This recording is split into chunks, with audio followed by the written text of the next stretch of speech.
Tell me a little bit about yourself, Rick. Well, great. Thank you for inviting me. My name's Rick Morris. I've been in ministry for 44 years. And during that ministry, I've been involved in church planting.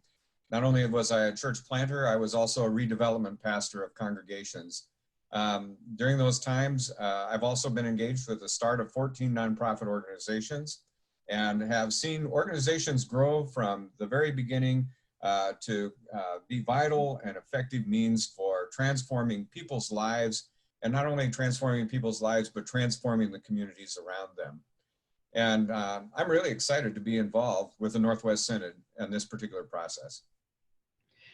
Tell me a little bit about Hope and the partnership of Hope.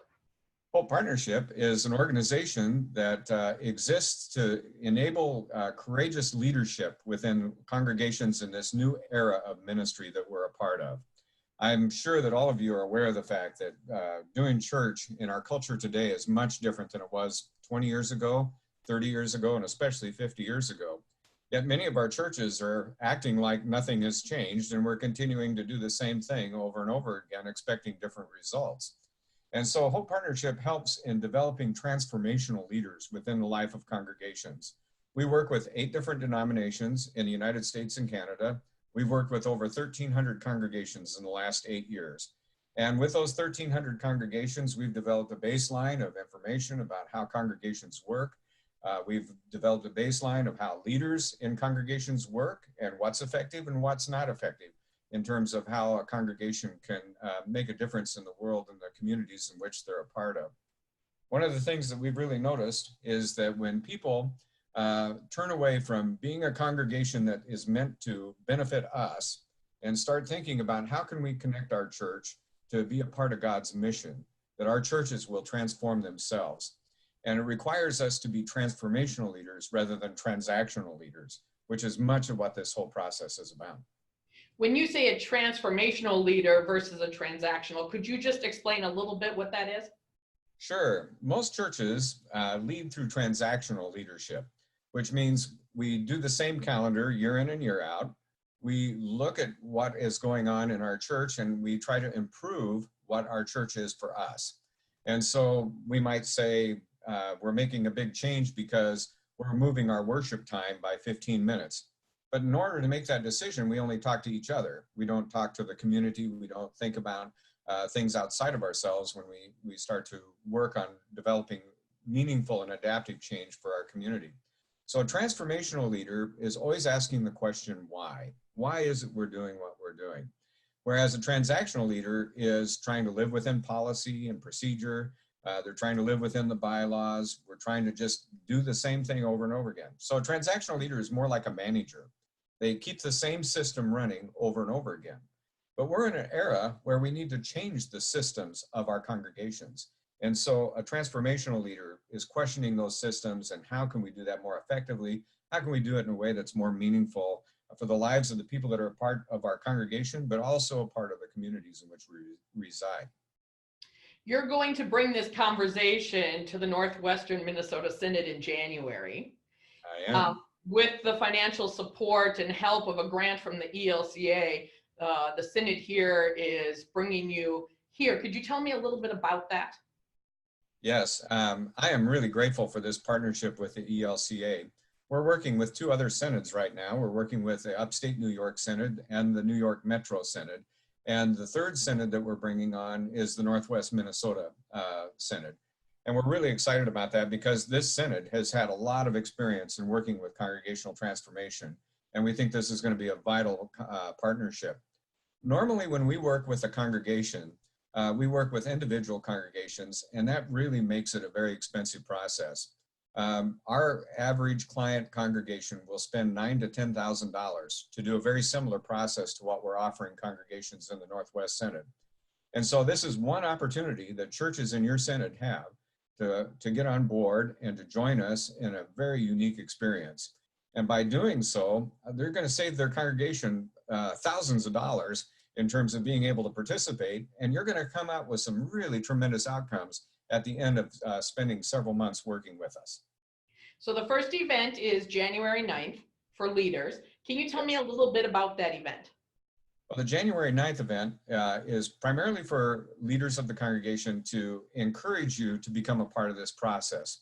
So part of it is going to be outlining what the process can look like over the next 4 times that we get together, how to recruit people to serve on your team that will be working on affecting major changes within the life of your congregation and things like that. We're going to talk about the difference between adaptive change and technical change. It's about how can we get to a level of deep change? How can we begin to help our leaders move out of the transactional decision-making process into thinking about how can we really connect people with mission? We're going to be talking about how you can change your questions.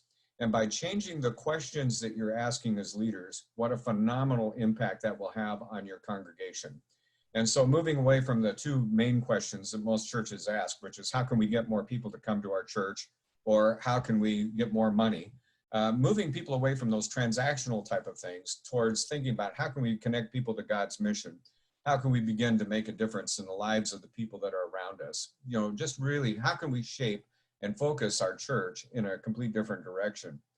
The other thing is that we'll be looking deeply at how a congregation can analyze its context for ministry and how they can begin to make a difference. So if you're a part of a church and you look at your calendar and you say to yourself, we've been doing the same calendar for 20 years and we haven't really made any significant changes, except maybe we're playing the organ a little louder now, you know, then this is the type of process that's important for you as a congregation.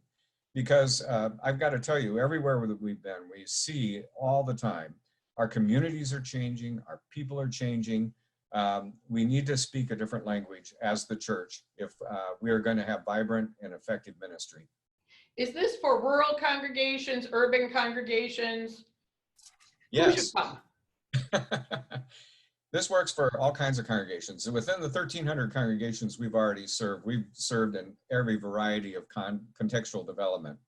Because we don't have one model for church that we're trying to promote, we can work with various different contexts. The other thing that's important is what we're going to have leaders in your congregation do is identify your passions as a church. If we can identify what the passions of your congregation is and the world's greatest need around your church and put those 2 things together, that's when mission and ministry really have an incredible impact on people. What happens though most of the time is we think about what is it we like to do, and we don't think about this other part, about our community, our context, which we're a part of, and how we can engage that. And so this is a real melding of those 2 passions and how we can get that together. If leaders come on January 9th, is that the end of the story, or where do we go from there?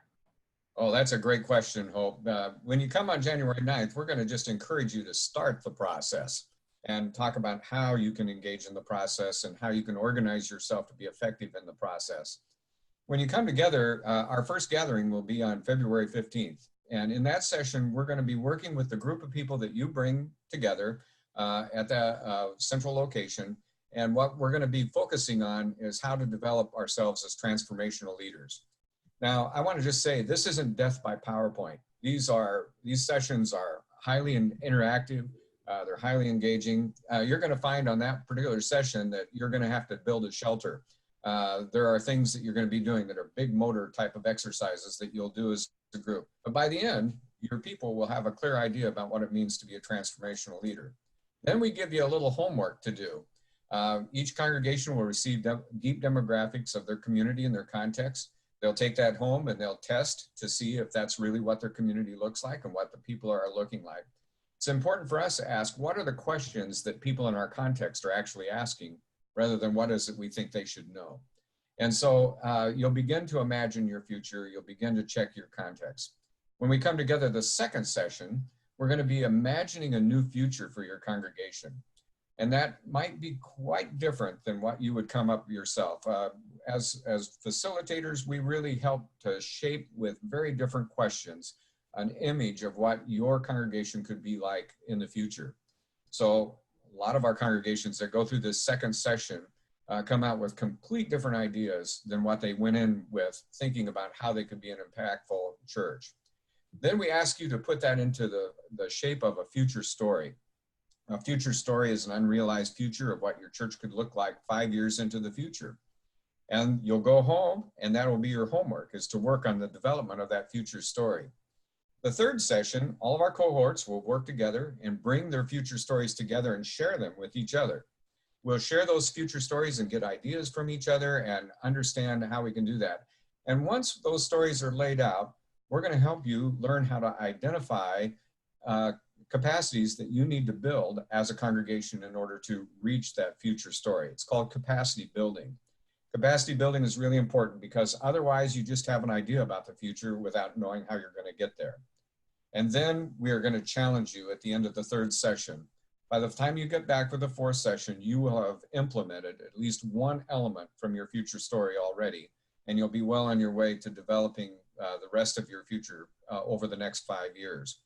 What we find in this process is it's imaginative, it's creative, it's impactful because there is accountability that's held a part of it. And this is where our partnership with the Northwest Synod is really exciting, is because you'll be coached by local people from the Synod who know what your insights are like, who know what your church is like, who know what your context is like in terms of doing ministry. It should be a very effective, impactful process that will hold you accountable to getting things done. So that, unlike other church events where we put you together in a room and we make you write a mission statement and then you argue about where you're going to put the comma, we're going to have you create a future vision, and then we're going to hold you accountable to living into that future vision.